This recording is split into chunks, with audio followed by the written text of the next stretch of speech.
then. This is the budget work session of the City Council of the City of Cottonwood to be held April 24th, 2017 at 5:30 p.m. And City Clerk, please take the roll. Councilmember Allen is absent tonight. Councilmember Althouse? Present. Here. Councilmember Henry? Here. Councilmember Piper? Here. Councilmember Norman? Here. Vice Mayor Howdige's absent. Mayor Ilinsky. Here, thanks. And Kyla did call earlier to say that she wouldn't be in, but I didn't hear from... I didn't hear from Vice Mayor Howdige either. All right. Next up is overview of the city's 2017 fiscal year budget. Mr. Rodriguez, I'm assuming that's you. That's me. I took this out. I'll give it back to you. Mayor, Council, as we do every year, we were just talking about, this is year 17 for me here in Cottonwood, giving out gloom and doom and being called the Grim Reaper for the 17th year in a row. We're here to present the 2018 proposed budget. We've got 4 days scheduled.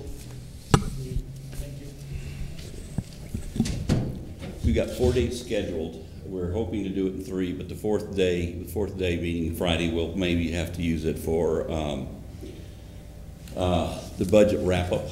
We do that at the end of all of our meetings and discussions. We have a budget wrap-up session where we sit down and talk over things that we might be missing in the budget, things we need to add in the budget, line item changes, so forth. And then that way we can get a clear view of what it is that you need, and then we can get the tentative budget prepared for you. So just for starters today, you have a listing in front of you. And for some reason, I don't have the agendas today. Thank you very much. You can go home, Steve. You don't have anything to read. You think he keeps giving it away? Sure, it feels like it's down in the... Oh, I just do. We just a little bit higher. That way it's easier for council. We're going to go ahead and find the page numbers of each and every one of these items so we don't have to bounce around like we do occasionally. We'll start with an overview of the city's budget. And this is basically a 30,000-foot view of the budget as it sits currently. In past years, what we've done is we give you a budget that happens to have all the goals, it has the accomplishments for the year, it has performance measures. This year, because we've actually moved our meeting up about 2 weeks, and we're trying to get these televised, and we've got an election that happened early late last year. We're kind of on a time crunch, so we tried to do everything, and we're still working on the proposed budget. We're going to go ahead and use numbers, which are probably the most important part of our budget this year. And we'll come back when we do the tentative is when we'll give you a full-blown budget, and that's about 350 pages of goals, accomplishments, summaries, graphs, and it's a lot prettier than what you have in your hands right now. But this is an overview, and we'll go line item. This is a line item type budget. We usually build a base budget. Well, let me go through this thing, and we'll go from there. First of all, as I do every year, especially for new members, I put a glossary up at the front of my presentation, and you should have a glossary in yours. It's alphabetized. This year I kind of split it up over several pages because last year it was a little bit too small and it was a little bit difficult for people to read. We've got a couple pages. If by any chance there's an acronym that we talk about or mention here that isn't on here, please just go ahead and jot it down and remind me later, and I'll make sure it gets included for next year's budget as we put these things together. Starting off with the budget process, just so you kind of briefly understand what the budget process is. Early on in the year, this year started about November, December, we sent out pages to a lot of documentation to department heads. We asked them for the performance measures, which we'll bring back.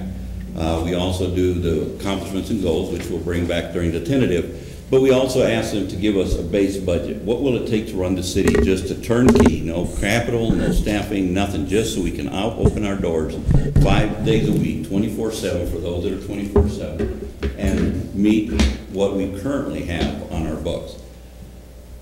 When we got all that said and done, we were down $196,000 negative. The parentheses means that we're negative. Okay, that's just a general fund alone. After we get the base budget, during the time we're putting the base budget together, we're getting forms from our department heads telling us, well, I'd like to have this new staff member, I'd like to have this new reclassification, I'd like to have this capital, cars, equipment, so forth.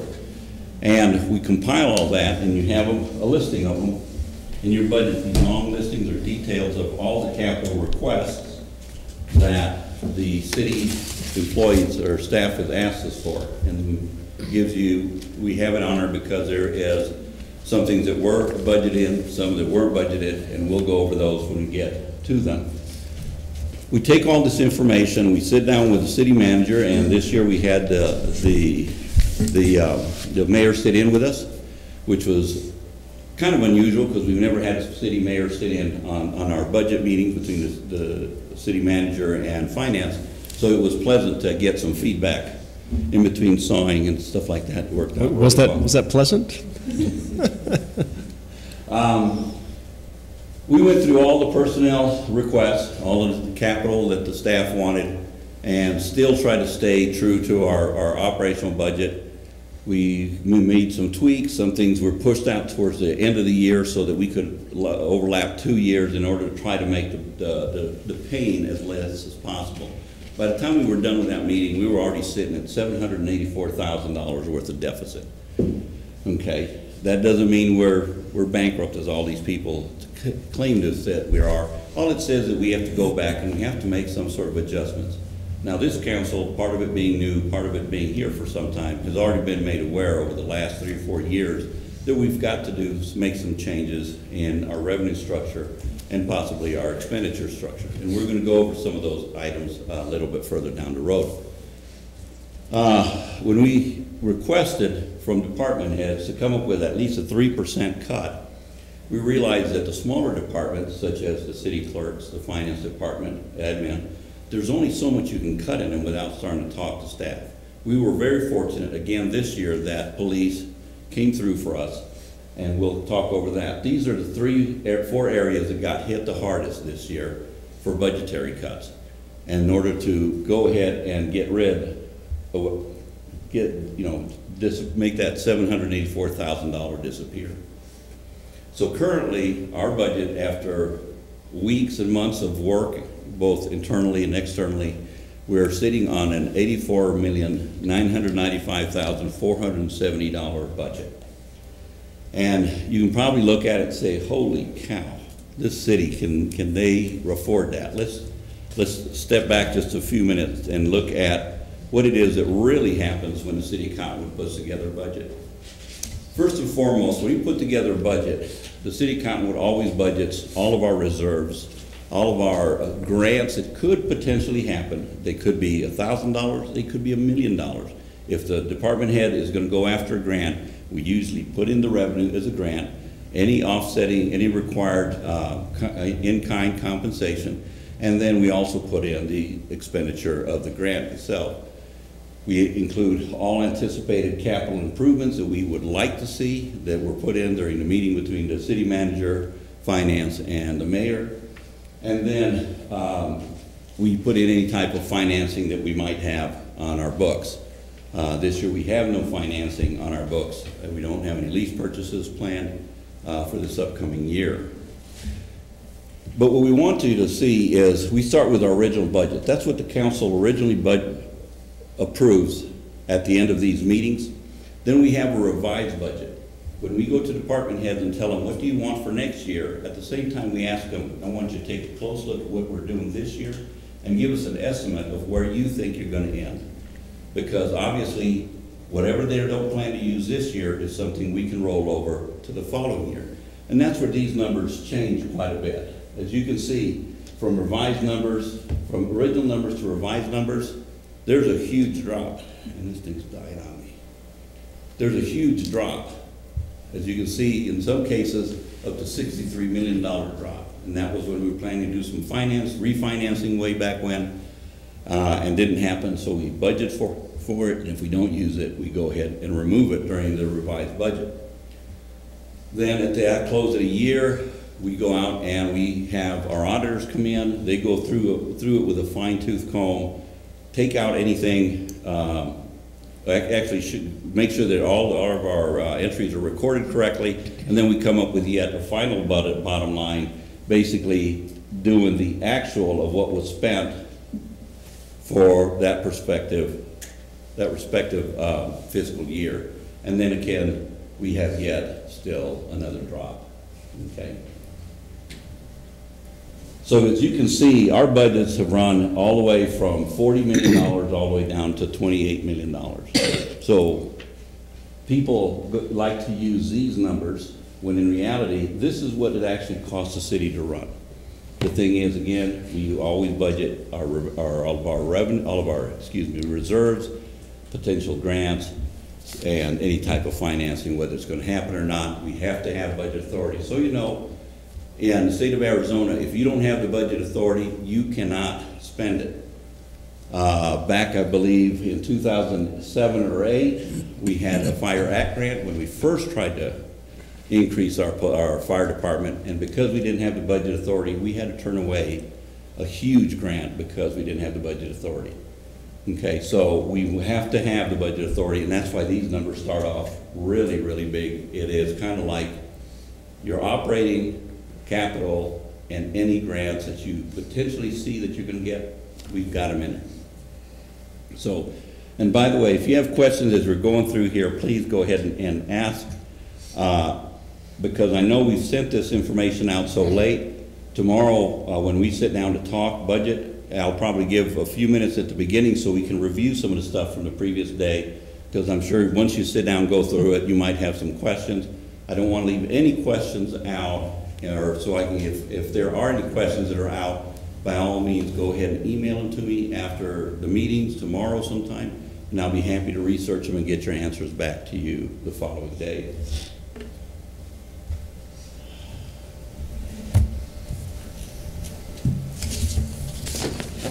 There's certain things that council has set as policy. One of them is our 60-day coverage. What we do is every year we go back to the previous year and figure out exactly what we plan to spend in expenditures, and we get a 60-day coverage, meaning that this is not necessarily cash. The $3 million does not mean that we've got cash in the bank sitting there. You know, it basically says it's cash, it's accounts payable, and it's assets we can turn into liquid if there was an emergency. Okay, so when people look at the fund balances, they think, oh, you've got all that cash on hand. That's not even necessarily a fact. It's cash, accounts payable, and cash and assets that can be turned into liquid if necessary. The $1 million that we have here, the capital accumulation fund, we used to put money into that fund during the tight economy. Council instructed us to cap it at $1 million, and it has been sitting there at $1 million ever since. That particular capital accumulation fund, some of you may recall, was used to assist the senior center when they were remodeling their facility. We gave them a $300,000 CDBG grant that came to us, and we also augmented it by giving several $100,000 out of the capital improvement fund. We built it up to $1 million, and we've kept it since.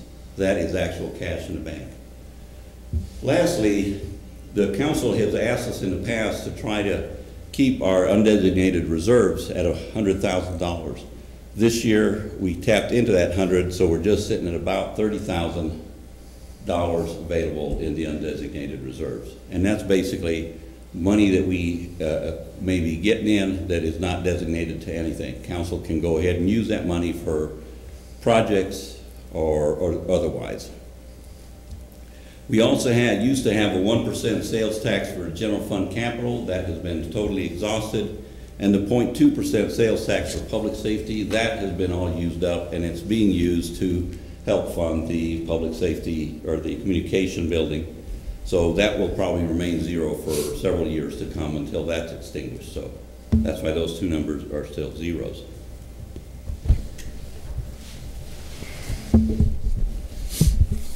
Wanted to go over the cuts that were made by the different departments.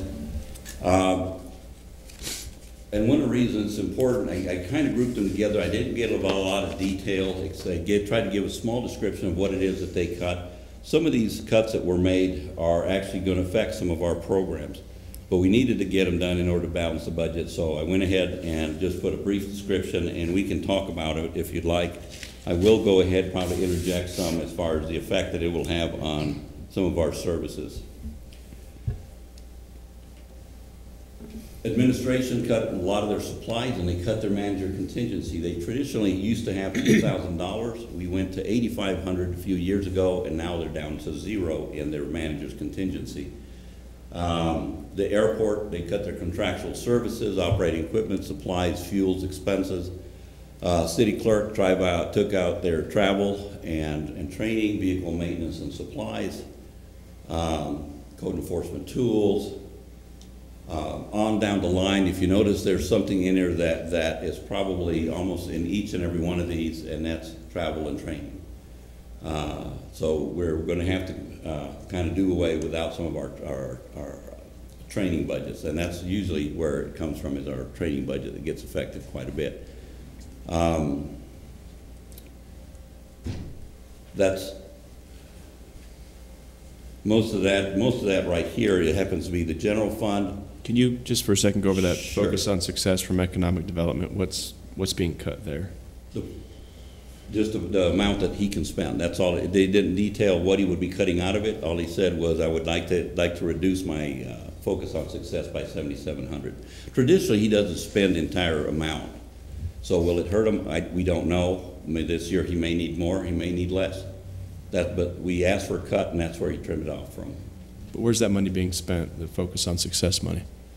Do you know where he normally spends that money? It's generally used in ways to further the strategic directives and the focus on success plan. So, if we need to go out and do a study, he may use it for that. Okay. To do some marketing or something like that.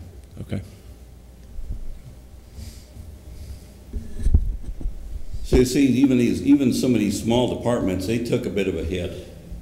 There's other areas such as contractual services with legal, building, parks, building maintenance. We are going to kind of have to trim down some of our grounds and vehicle equipment maintenance. Court, we've got court-appointed attorneys. Parks and Rec, we have some of the rec programs are going to get trimmed out. Softball programming is getting trimmed out. Their temp employees are getting cut. Police department, this was the biggest one of them all, and the police department is taking 2 police officers off of their rosters. They have 2 vacancies still available. They're going to go ahead and remove those 2. But later on we'll talk about it, because I think there's something that I think is real important with the police department that we need to deal with, and I'd like to pose it to the council. They reduced their training supplies, their SWAT equipment, their community police, and totaling $163,000. And we can go on and on. Mostly it's temporary employees, supplies. Some programming has been cut, especially in the rec center. Some of the programming has been cut there, and materials, totaling, the operational cuts totaling were $532,000.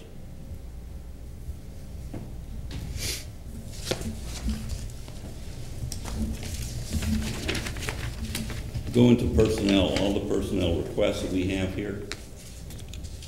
As you can see, and this is all the new personnel listing. They requested $891,000, actually $594,000 worth of salaries for new employees, including benefits. That totaled up to $891,000 worth of new employees. And you can see just about every department is up there, except for finance. We're not on there for new staffing. An airport clerk, building official, recreation center coordinator, 2 IT individuals, library clerk, public works, 2 police officers additional. These are not the ones that were removed. They had asked for 2 more. Business Assistance Advisor, grant funded. GIS, grant funded. Community Service Specialist, grant funded. And then Public Works Project Manager, Public Works Inspector, Public Works Technician too. So we got requests from all over the city for additional staffing. What was budgeted was only grant-funded positions were budgeted. The Business Assistance Advisor, grant-funded. If it comes through, we will go ahead and put that position in. Mind you, whenever we do stuff like this, the position is in the budget. We just have an offsetting grant for it. If it doesn't happen, if we don't see the grant come through, that will disappear when we do revisions. The GIS intern for 6 months also, we're looking for grants for that, and the community service specialist, that would be a grant-funded position. And there's 2 ways to treat grant-funded positions. One is when the grant disappears, hopefully we're in a better position, and if we still need them, we go ahead and bring them on board. The other option is when we get a grant like this, there's no assurances that they will be around after the grant has gone away or is no longer being funded. So when we do stuff like this, our intent is basically to bring them in temporary until such time as we have the funding available through the city or funding available through additional grants. So these can disappear. Yes? Question. So we get the money for the salary, the grant money for the salary, but you have benefits listed up there. So do we provide benefits? We have to. Okay. And the city pays for those completely? Well, no, the grant, we expect the grant to go ahead and fund them completely. Oh, okay. Yeah, in other words, again, we're looking for 100% grants, not necessarily any matching funds, because we don't have matching funds available for them. Okay, thank you.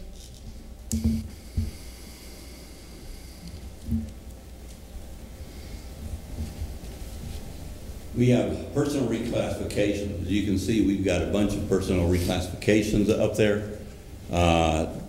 We went ahead and put why they, not exactly why they wanted, but the differences between the reclassifications, what exactly they were trying to do. As an example is the first one, the court clerk, they were trying to do a 5% premium pay.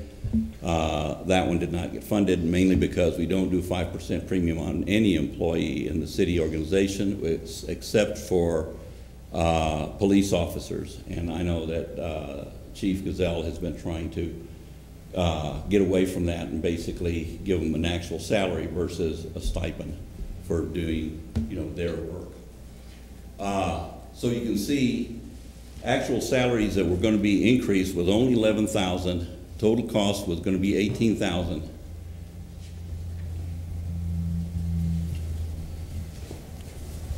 The only reclassifications that were changed, I shouldn't say the only, some of the reclassifications that were changed were only those that were of no additional cost for us. And this area right here with the police department. Okay? And let me explain that because I think that needs to be explained. Traditionally, in most cities, we have fire and PD, and never is fire and PD at the same salary levels. We always find that PD is always a little bit higher. Some of you that have been around for a long time, and I won't mention Karen's name, may remember that at one time when we did a salary compensation study, we would take everybody, all department heads were the same. That way we wouldn't have any bickering over, well, he's a park director and he should get paid, and he's a finance director and he shouldn't get paid. We'd have this big beef over salary, so everyone would be the same. That's not how cities work. When we went ahead and did the last compensation, full-blown compensation study, that changed. We had GMs, we had managers, and they all had different levels of compensation.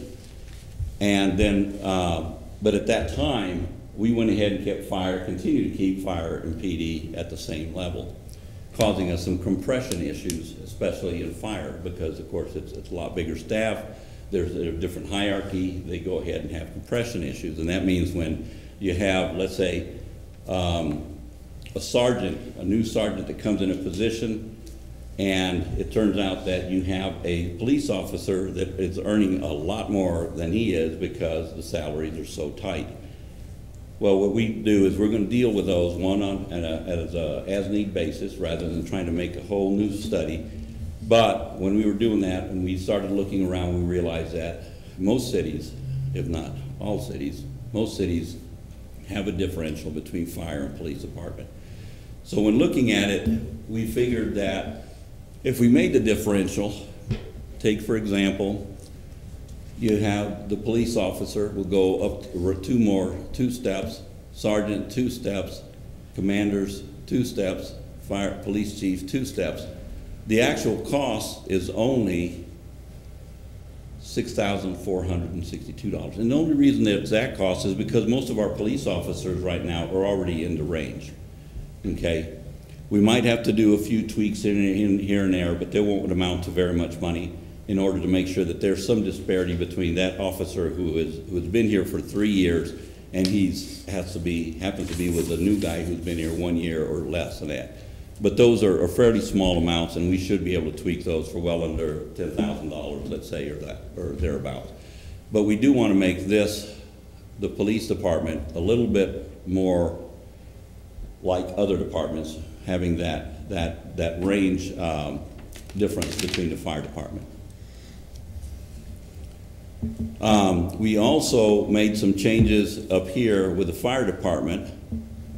Most of the fire department, we did make some adjustments to them to make sure that they were in the ranges, but not a single one of them is costing us any money.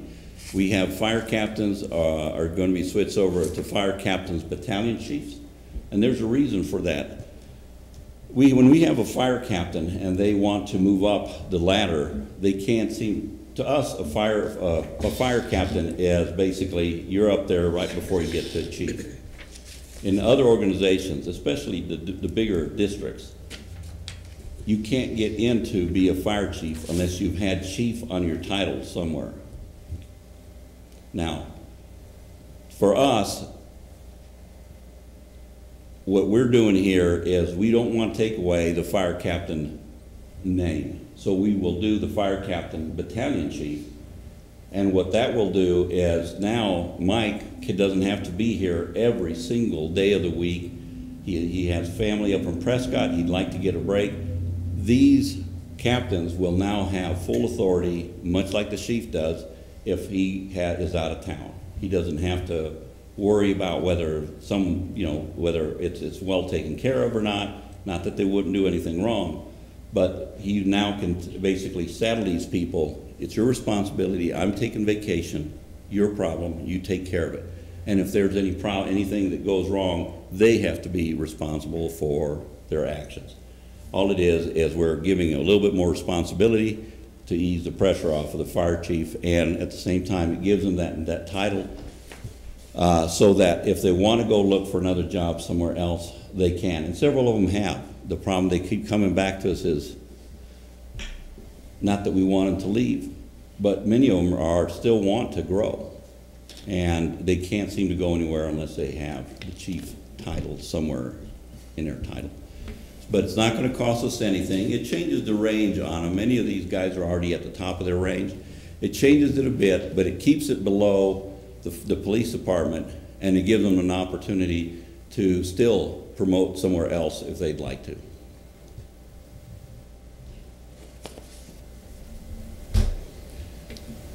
There's two more on here.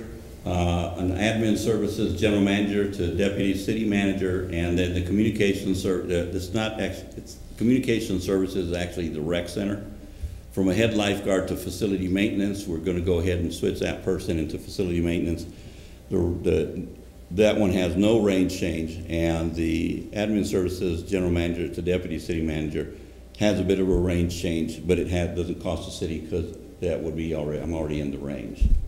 And let me kind of explain what I'm doing there is I pretty much use Rudy as a deputy city manager now, and when I'm not here, he's the guy in charge. But as we move forward in the next year or two, Richard is planning to retire, and we won't fill that position. we'll have those departments, whoever manages Parks and Rec and the Recreation Center and the library, report to Rudy. And so his role will expand, yet we'll realize, you know, a pretty significant savings by not filling that one position. It's kind of like what happened when Dan Luter left. We didn't refill his position. Those who reported to him now report directly to me. And so Rudy and I would just kind of divide up the city in terms of direct reports.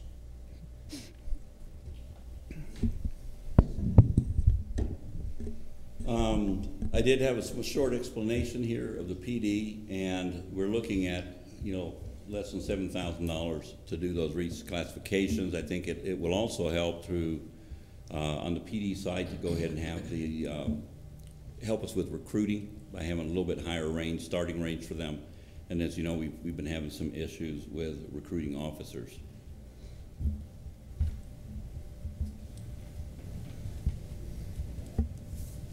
On our part-time, there was quite a bit of requests on part-time, and I apologize, I misspelled Recreation Center with 2 T's.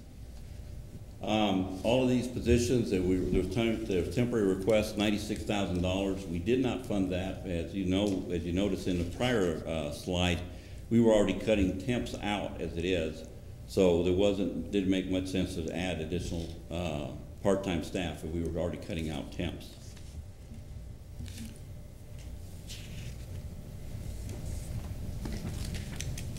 We've eliminated, how we've been balanced the budget was by eliminating some positions or some vacancies that we had. These are not necessarily people, we actually have them, we usually budget our full staffs, whether they're there or not, because we expect them to get filled during the year. In this case, we went ahead and the positions are there, but we have actually taken the money out of that position so that we don't have it to spend. We removed 2 more police officers. Last year, you may recall, we took out 1 police officer. The year before that, we took out another police officer when Chief Fanning was on board. With these 2 being removed, we will be down 4 police positions, totaling $154,000. And we also removed 1 communications specialist. And what's causing this right now is not that we don't need the positions, it's just getting more and more difficult to find these. The police officers are just, we got new pay plans, which we'll discuss later, our retirement plans. Our communication specialists, we find people, they stay on for a while, train a bit and realize, gosh, I don't want to do this. It's a high stress job. So we were having problems for this time, in order to just balance the budget, we went ahead and eliminated those positions. That makes 4 that we've eliminated in the past 3 years of the police officers. But this is where the caveat comes in. We would like the city manager to reserve the right to fill the position only if, 1, we get the qualified person, and 2, if there is funding available for it. Meaning, even though we're eliminating those 2 officers, putting us down by 4, we would like to be able to reserve the right for the city manager, if a qualified individual and the funding is available, that he is able to go ahead and hire on that position. If the funding, or we don't find a suitable candidate, obviously we won't even bother with it.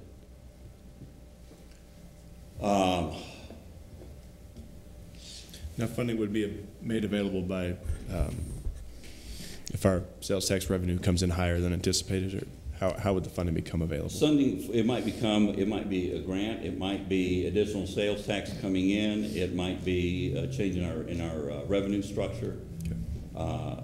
But we're asking for just at least 1 officer. If, again, we were having issues trying to find suitable candidates, but if we do come across one and we do have the funding, we would like to be able to fill that spot.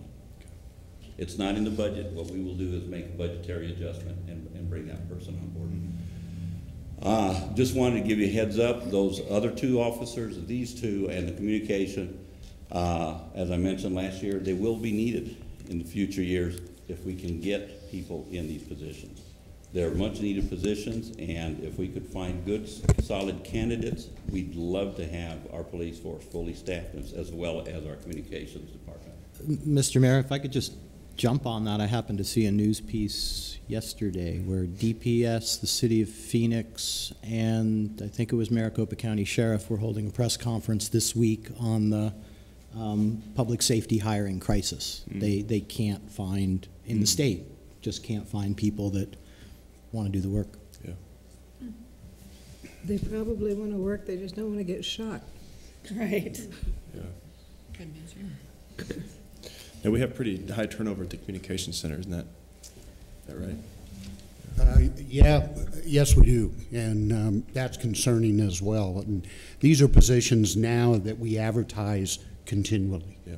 So as soon as we find somebody that's qualified, we get them in. Mm-hmm. But it's a tough job, you know. And then you're working nights, and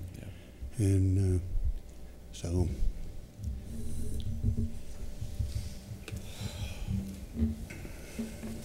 Over the past 3 years, we've been cutting out positions for one reason or other. We eliminated a building official position. We eliminated the developmental services general manager. 4 officers now, 1 communications specialist, and a public works superintendent. So over the last 3 years, we cut out over $700,000 in salaries and benefits.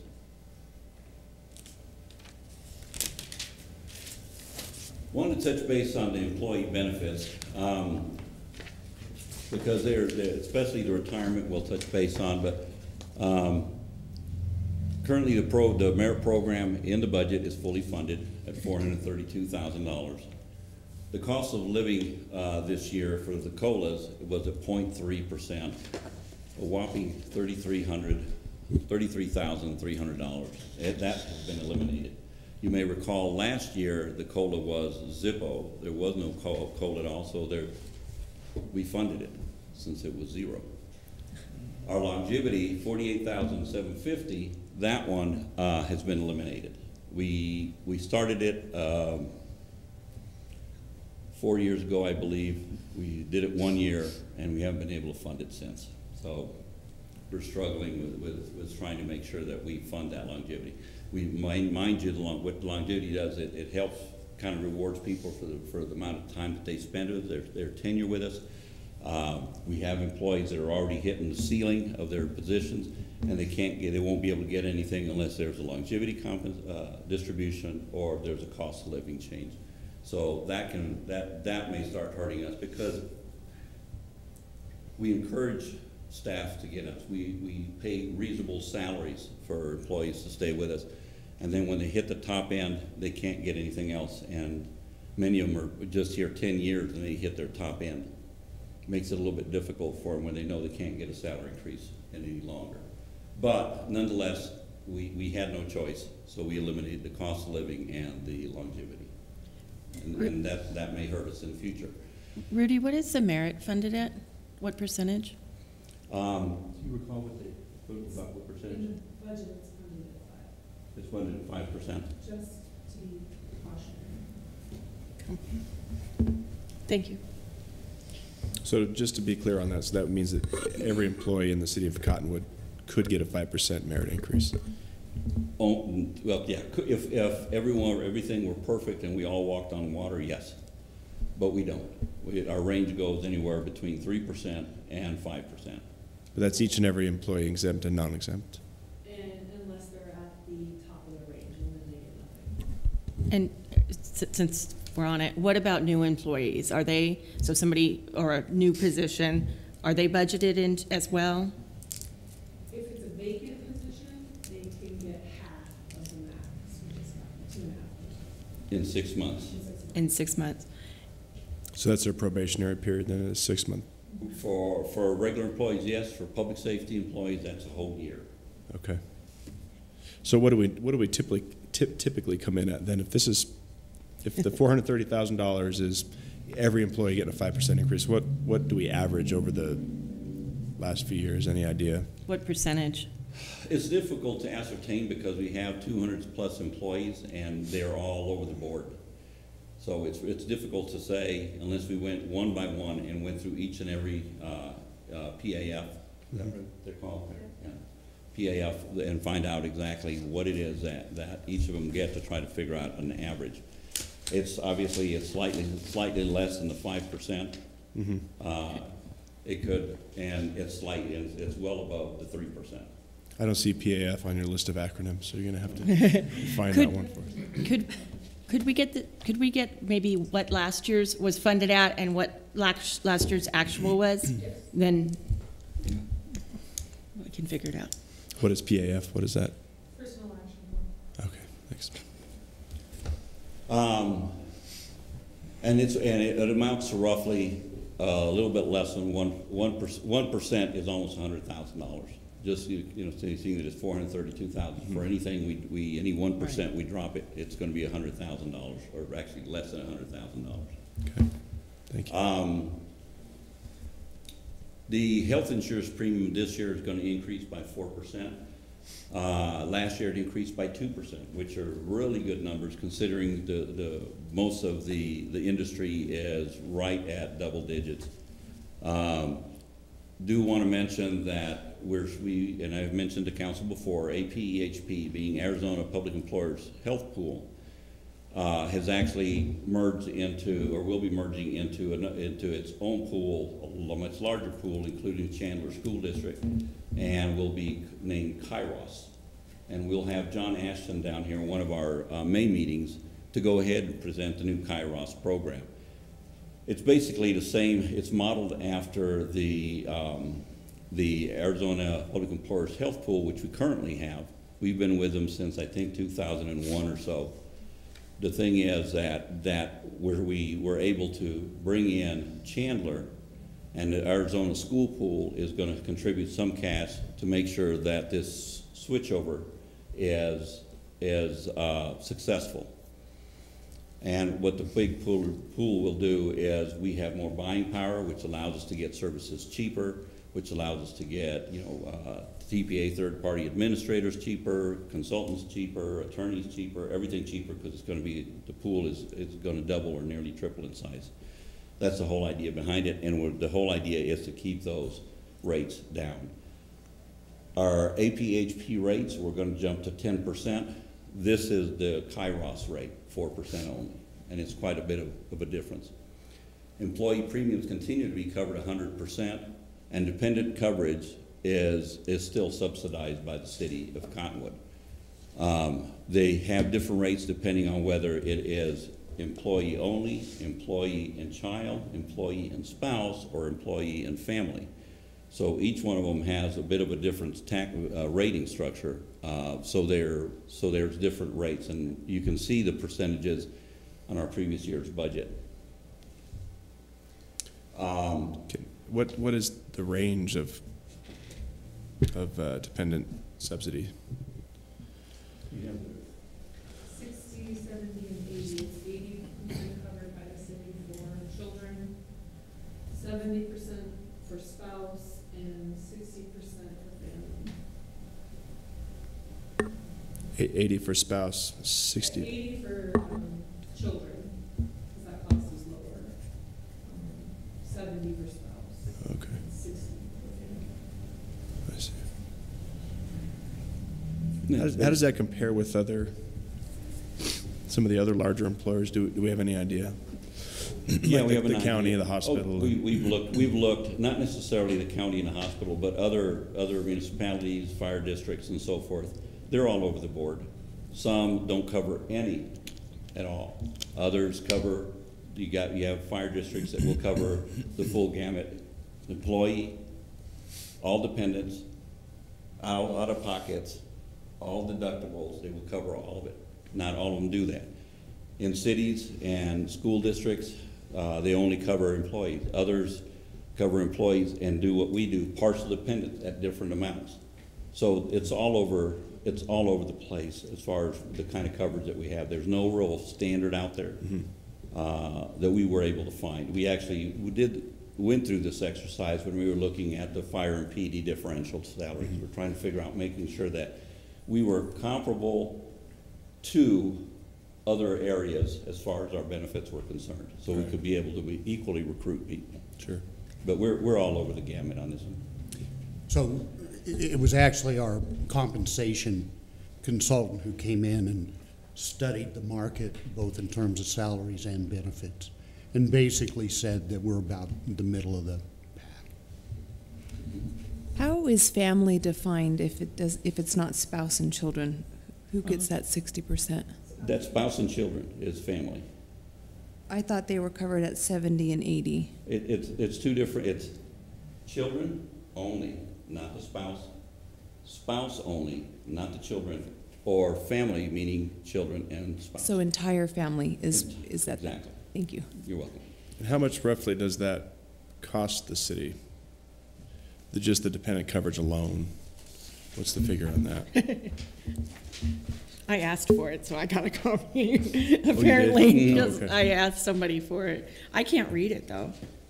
Well, the new rates next year, the total annual cost for health insurance is $2 million. Oh. And the $2.2 million, and the employer covers $1.5. Kirsten, I'm really sorry. I have to scan that. Miss Lennon, if you would. Thanks. Did that help? Yeah. I have to get You it. can keep them, we're not using them right now. That's all right. Okay, total cost for health coverage for employees is $2.2 million, or $2.3 million. It's a little small, wasn't it? Yeah, I can make a copy, or have a copy made for the rest of the council. Okay, that'd be great. But that doesn't tell us what the dependent coverage portion of that is, though, right? No, it doesn't. Okay. We don't have that figure. We can get it for you. We can get it for you probably by tomorrow. I'm only curious, and I'm not suggesting that we cut that. I just think it's something to look at. And I'm sure that helps with retainage. It helps with retainage. As a matter of fact, tomorrow is our open enrollment. Correct. And one of the first things they ask is, how much is the city covering? Mm-hmm. And this is the first year since I've been here that we had to say, we're not sure. Because obviously, times are tough, and we wanted to come bring it to the council. So we told them hopefully by the end of this week, when we get done with our budget sessions and we have a listing of things that we want to change or modify, we'll be able to go to our employees and say, it stayed the same, it changed, and how it changed. Yeah, I'd like to have that figure. I think it'd be helpful. We can get it for you right tomorrow. Okay. Then we go on to our retirement. If you look at that, ASRS is pretty much where, even though they do have a liability, or we are carrying now the liability, theirs has not changed very, very much, 0.03% increase. Public safety fire is going from 18.38% to 26.68%. And public safety police is going from 37.37 to 47.6, over 10% increase in the contributions. So right next to it, of course, is the amounts that we'll be paying on each of those retirement plans this upcoming year. And just as a reminder that this doesn't go along with the contribution. What we do at the beginning of every fiscal year, we find out what our estimated retirement amount is for the public safety, and we put it all, we pay it to them, or try to pay it to them within the first 2 pay periods of the year. So this $1.6 million, we will cut a check that large to public safety retirement. And the reason we do that is so we take advantage of the full 12 months of interest that they are able to get.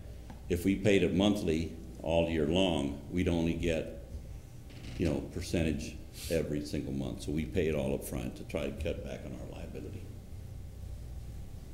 It's crazy. And just, I don't know if you all received the write-up I sent you on public safety retirement and why how it ended up in the situation that it's in, but if you haven't read it, it's kind of an interesting read.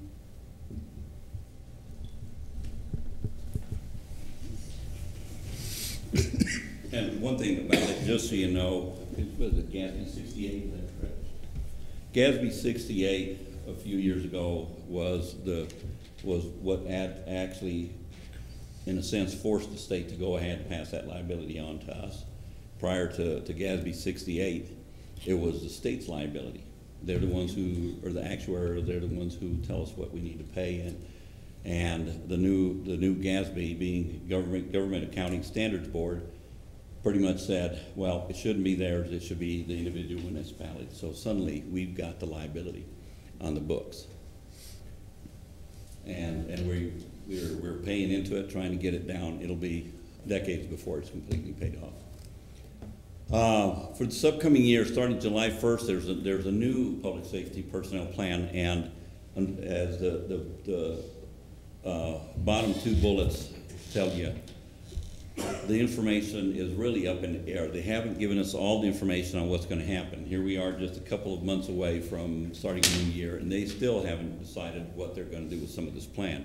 What we do know is they're planning to have 3 plans, including the one they currently have. They call it the legacy plan. New recruits as of July 1st will not be allowed in the old plan. New recruits will have to choose from a defined benefit plan.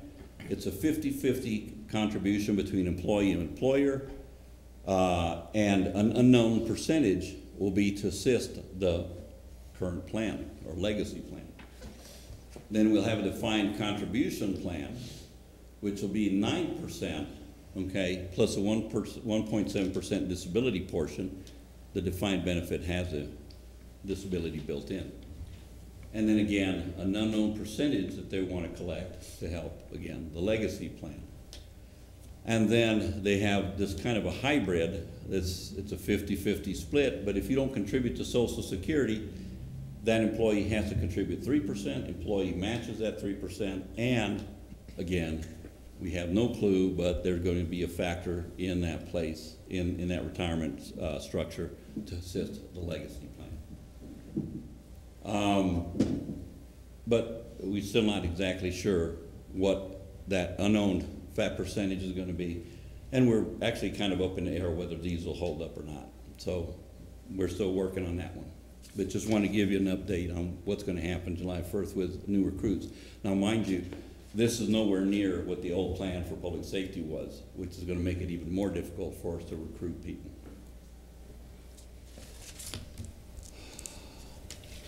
Want to break out salaries. Salaries is always a big issue with people. I'm not sure if it's just not being aware of where all this money's coming from, or exactly how it's being used. But in reality, you sit down and look at it. Wages are only $12 million. Everything, actually, it's a little bit over. It's like $13 million. The rest of it is all retirement package. All these benefits that we have, and there's no getting out of you. You have to have them. We're looking at $19.6 million worth of wages, and it's broken out, first of all, by the fund. 15 million of that 19 is general fund. HERF streets portion of it, because we have transit in there. The streets portion is $312,000. Her transit is $1.14 million. Sewer is $745,000, and enterprise is $1.5 million, totaling $19.6 million total. Then we have the actual funding sources that actually pay for that. General fund, again, is at 15.933. And the reason it's different here and up there is we pay for the library's portion of all their salaries at the $620,000. HERF is 311. Grant funds are actually, it's a little bit less than, how do I put that one? That's an ADOT grant for transit. So even though it's the full salaries, we pay a portion of it, and the ADOT pays a portion of it. So that's kind of split. And then we have the enterprise funds is $2.2 million worth of salary benefits to run our water and wastewater. And how much do we bring in every year just from sales tax alone? Sales tax, it runs about close to $14 million. Okay.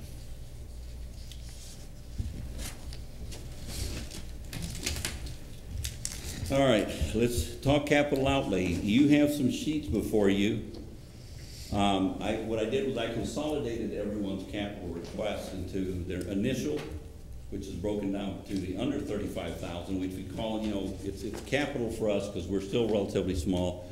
In other places, it's 50,000. In other places, they look at a truck as in a sense, not necessarily a capital asset. We do still. And then we have the over 35,000. Those are bigger capital projects. And then we also have the revised, what actually got funded what's actually in the budget. And then, of course, the difference between what they requested and what they actually got, what actually got into the budget. Each of these forms here, at the very top, it will tell you if it's under 35 is in pink, green is over 35,000. And these, you can go ahead and we can talk about these a little bit further because, of course, this is the 30,000 foot overview, but it has a lot of detail in it. It tells you the detailed project, the name of it, item description, if there's any outside funding sources, and when it's budgeted, if it's budgeted at all. Rudy, can we make these copies available to the public? Is there any way they can get this information? Yes, everything we have is public. It always has been. If they request it, they can have it. But I mean, we traditionally don't put up any more than we need to unless they ask for it. They can go ahead and request any of this stuff at any point in time. But here at the meeting, we don't have this up on the projector. No, because one of the requests that was made about the meetings was that the numbers were way too small, and there's no way I could get those numbers up there along with all the explanations. So this was for council to go ahead and look at, digest, read, and then, you know, if there's anything concerns you have over. Again, this is a 30,000 foot view. So we would just so we would be able to get it up there without kind of squinting to try to get our eyes on it. We went ahead and did these kind of presentations, a little bit more combined type presentations. We can make copies and have them available in the back. That's what I'm asking for. Thank you. That's great. Okay, good. This is the general fund.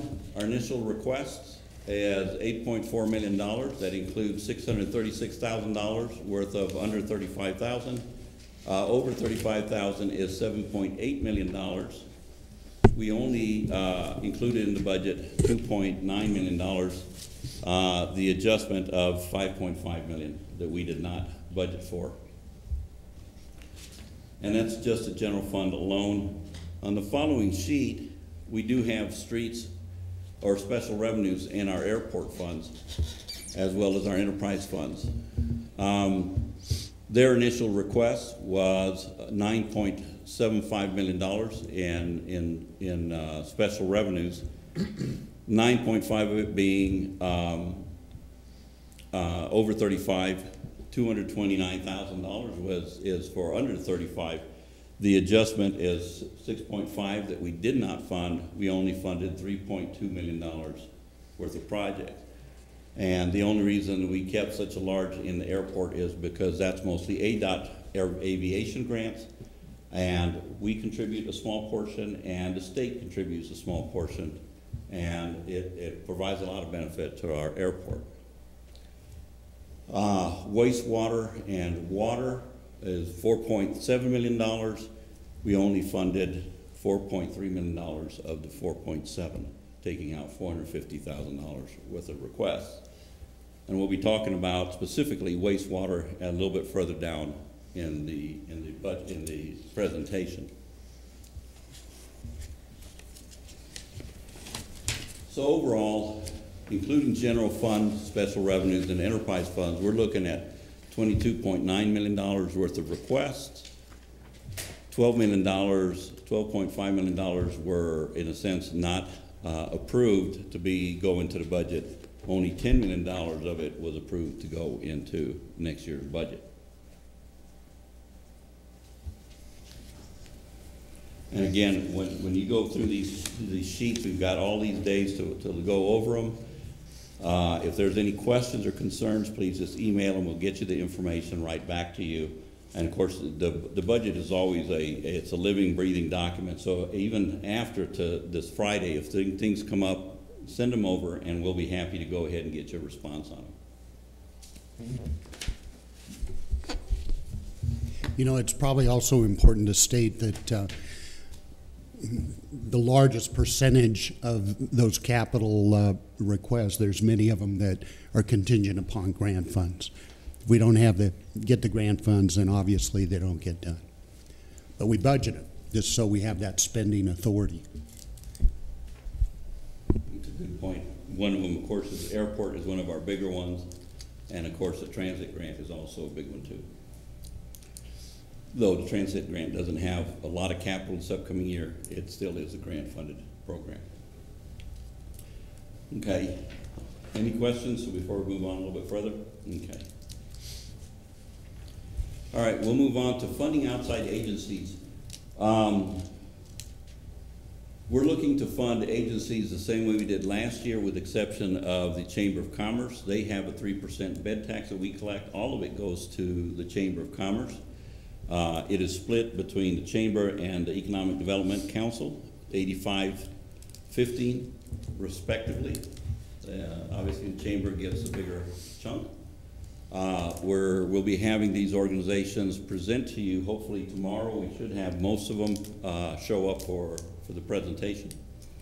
And we're looking at supporting outside agencies to the tune of $373,880. This is, just so you know, this does include the $15,000 that we set aside every year for building community grants.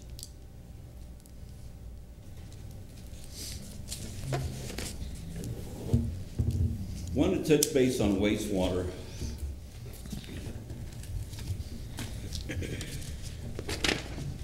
I'll go down this list real quick, and because it's something that we need to work on. Wastewater rates were not increased for over a decade. You may recall, I think we just recently changed it about 3 years ago. We've gone well over 10 years without a rate increase at $16.75 per home. The wastewater rates were supplemented up until July 1st, 2007 by a 1% sales tax. And that was instituted because at the time when it was instituted, we were actually building plants and everything, including all the infrastructure back then.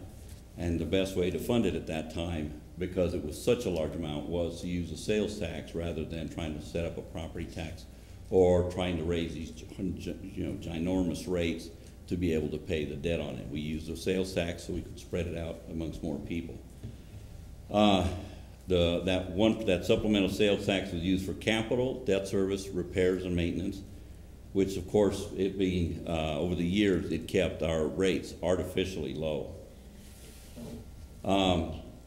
When we finally did start changing our rates, we do our rate studies, and council asked that our rates for our sewer plant, not necessarily our water, our sewer facility, be smoothed. Meaning, if there was any year that had a spike in it, they wanted it to be smoothed out. Sounds like a great idea, but over the last few years since we did that, we found that we need the capital now, we need the money now to do improvements on the facilities, not wait for 5 years when it starts to completely fall apart. Our facility is quite old. It was in the late 80s that we put it in. It really hasn't had a real makeover. We tried to get solar on the plant a few years ago, and they kind of didn't want to do it only because our turbines were old, they were not energy efficient. Our roof is rusting out. The metal structure is starting to rust out, and we were having problems with repair on it. We need to probably get it removed. So we've got some issues at that plant. When the new plant comes online, we expect to take a load off of that one so we can actually do some repairs sporadically and eventually get that plant up to snuff. Hopefully years down the road when we're not around, someone will figure out a way to do a gravity-fed system. But we still pump everything up the hill to the wastewater treatment plant on Mingus. The infrastructure in the treatment plant repairs are sorely needed, and realistic rate increases are needed to keep up with the aging infrastructure. And here's basically the needs that we have. This is just their infrastructure and and facility repairs. This year we were hoping for $1.6 million worth of repairs at the lift stations, at the UV replacement, clarifiers. A lot of it's not going to get done. Next year we're looking at $1 million. The following year 7.3. The next 739,751 and $1.6 million. Everything we don't do in 17, we're going to move it to 18. Everything we don't do to 18. You see what I mean? So what's happening here is that we will be having probably a rather sharp change in our. I shouldn't say we're going to have. I will probably be proposing a sharp change in how we do our sewer in order to be able to avoid this and keep that plant up at Mingus where it should be, bring it up to where it should be now.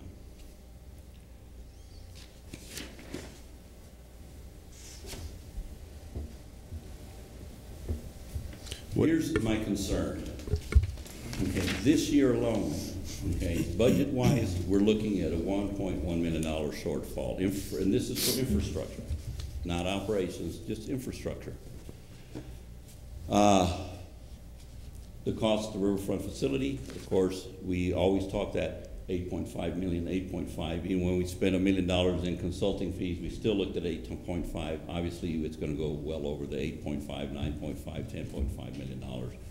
It's a state-of-the-art facility. It's got new technology. It's going to be expensive. It's going to be in the long run, I think it's going to be a very worthwhile adventure that we've done. We've playing most of this cash. Well, we're playing all of it cash. And that's part of what's causing us a little bit of grief over at the wastewater facility. Nothing that can't be overcome with some sort of work. There's a lot of a need for infrastructure changes. That means the lines in the ground. They're getting old, and we're patching them up. We actually put liners in them that keep everything flowing. But eventually, they're going to need work, and we'd like to get the wastewater treatment plant up to snuff before we actually have to start digging in the ground, because it's not the pipe that costs us, it's putting the pipe in the ground that costs us. The Mingus plant is in need of repairs and improvements for cost efficiencies. Some of the efficiencies we're looking at to put into the plant over the next few years will cut our utility costs quite a bit. Same as our lift stations. We're looking to put better pumps, more efficient pumps, rebuild the wells, and all that is to avoid a catastrophic failure and also to provide efficiencies. Our proposal for this year, since we cannot budget a rate increase unless it's actually been approved by the council, is that $1.1 million shortfall is to borrow it from the water utility for a short term, pending the rate increases for the wastewater treatment plant in the future if the council does approve them. And then, of course, I would not want the water company to provide any type of funding unless they were compensated for using that money, and it would be at a reasonable interest rate. We're talking 2%, 2.5%, 3% at best. So if the council is fine with that, and because that's in the budget right now, just, you know, the $1.1 million is in the budget currently as a loan from the water utility plant. Can you explain how that works? Because first think about it is like, why would we? It's all the city of Cottonwood's under the city of Cottonwood's ownership. So why would we pay interest to ourselves to borrow that money? Because we've always maintained, unless council wants to change it, because you can't. I found that out. Unlike other cities, some cities actually use their water utilities to supplement their general fund. We don't. We've always kept water should be fully self-sufficient, and the wastewater should be fully self-sufficient. So taking that in mind, if we're going to borrow money from one utility for another utility, they should rightfully be compensated for it. It's like going to the bank, or you loan money to a son or a brother. It's great to go ahead and loan it to them, but it's money out of your pocket, out of your bank account. You should be compensated because that money is going to be invested and earning an interest rate. You're just now taking it out to help out somebody else, so you've lost that interest. So you want to make sure you compensate that utility for the use of their money. Could we choose to borrow the money but not do the interest rate? I mean, You the mayor could- said it's our money. You could, but again, you're taking money out of an investment account that they have to help out the another utility, so you're losing interest on that. The whole idea is to make the utility whole. You never want to leave a utility completely, Right. Not, you have to make, I think, of course, this is a philosophical thing, as they should be they should be compensated for the use of their money. Well, what interest is the water utilities money making in the bank right now? Right now, because we're tied, they're running a little over 1%. I mean, I could see it zeroing out, but I guess I'm still not on board with needing to make money off ourselves. I mean, I understand your logic, I do. Yeah, again, it may not seem like very much, at 1% you figure, but in reality, you're still borrowing their money. Mm-hmm. If we had to borrow this money, we'd be looking at about a 3% interest rate. Mm-hmm. So we're still, even at 1 or 2%, even up to 3%, we're probably doing well. And one brother's helping the other and not losing, and still being made whole. Okay. Anyways, that's just a philosophical. How we deal with it later is fine. And my concern is if this is fine with council, that we borrow the money, but we have to repay it back. The water utility, we've been real fortunate. We did a real good refinancing. We're saving them quite a bit of money over the long term, which will reflect in any rate changes we have this coming year. And because we've been real fortunate and we haven't had any catastrophic failures that has cost us, the water companies, a lot of money, they happen to have a little bit of cash in the bank. And this allows us to help the other utility, until such time as we bring a new rate structure back to council later on this year. Right. I think I'm fine with one utility borrowing from the other. And it'll have to come to council because we have to sign some sort of, I think we have to have at least some sort of approval and agreement with it. Mm-hmm. Okay. The more permanent solution, of course, is this upcoming year's rate study. We're going to have to look at it very carefully and actually be more realistic rather than using the smoothing effect. I can appreciate the smoothing effect, but we've already seen it in the last few years that that's really not helping us now. It may help us down the road, but right now we need to make sure that we have a realistic rate that actually keeps this facility up and running. It's kind of like pay now or pay later, and the last thing we want to do is have to pay later, especially when it comes to water or wastewater. Usually they're very costly when you have catastrophic failures. So refresh my memory. What have the rate increases been over the last few years? Well, they're at 26, I think. I'd have to go back and look at it. I mean, haven't we incrementally been increasing them every year? I mean, the wastewater, we kind of did a strange, I think we'd increase it 10% maybe or something. Right, a 10% increase at $16.75 where we started three, 4 years ago. That's $1.60. So, but what is that? I mean, how much have we increased it over the last few years? I don't have it off the top of my head. I should have looked at it, but I think it's gone up. I think like $10 over the last year. Oh, not over the last year. I think it's a 26, 28. Okay. Well, we'll get back as she looks it up. Yeah. But we have not increased. Remember that we haven't increased. So we're facing the similar dilemma as what we did with the water when we bought it in 2007. And 2004, 2006, 2015 and 14, we were just raising rates. Right. When our consultants back then told us that we were supposed to be raising rates almost every year. Mm-hmm. And again, it was one of those conscious decisions by the council. The economy was tough. We didn't want to put a burden on our employees, on our citizens, so we didn't raise rates for a number of years. Consequently, our bonds struggled. And consequently, we had to come back in when they basically said either you modify your rates or we're modifying them for you. Right. We said we'd rather take control than let someone come in and tell us what needs to be done. But we have each year raised the rates on the wastewater side, haven't we? Yes, we have. Okay. But again, we were doing that smoothing thing, which we knew we had to increase them, but we were trying to incrementally go up. And it's not helping us because our plant needs the help now. No, I hear you. Down the road. I hear you. Okay. What is it? 32? Okay, so 32, it's doubled in the last few years. Okay.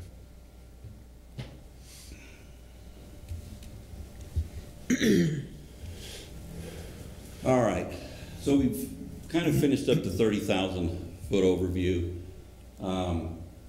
You have detailed pages such as this. Every single line item is on here, and it's not 350 pages. The next one you'll get will be about 350 pages to go over.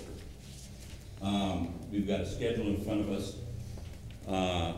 and we have future meetings. Tomorrow, we have another meeting at 5:30.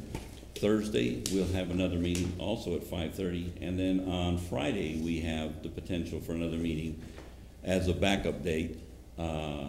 Hopefully, we won't have to go that far in. It's up to council whether we go through all of them and stay late, or we can cut it at any time and pick up.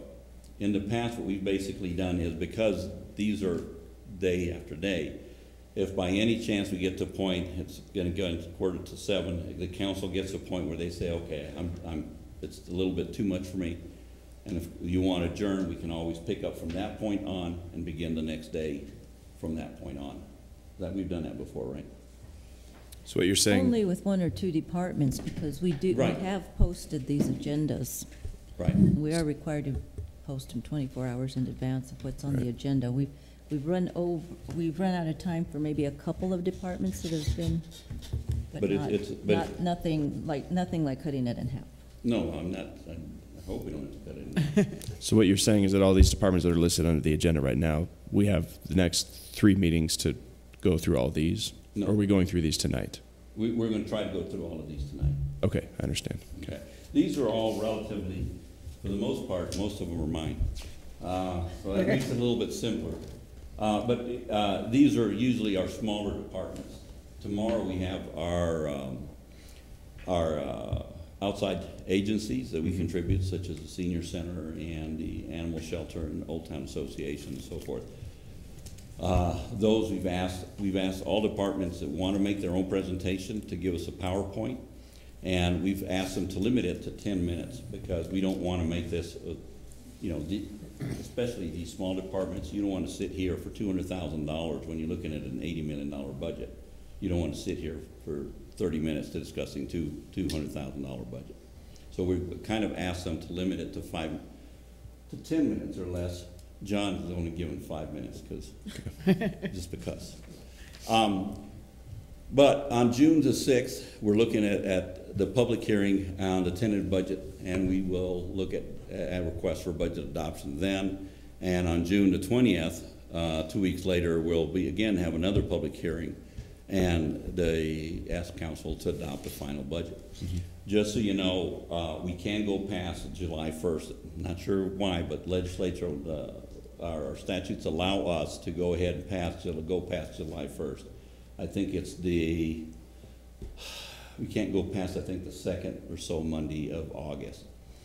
But in the last few years, council has directed us to make sure we pass the final budget before the end of the fiscal year. That's why we've been pushing it to try to get to you as soon as possible. And council, I would just rely on you to, if you need a break or whatever, take a 5-minute break, just let me know. Otherwise, I say we plow through it. And we have snacks and stuff in the back, right? So we can break any time. I think good point is probably right now would be a good time to break while we break out all the other paperwork. Okay, sounds good. Give Rudy's voice a break. Yeah. I talked to him. So 5 minutes, sound good? Tim, do you want to make copies of this for everybody? I think because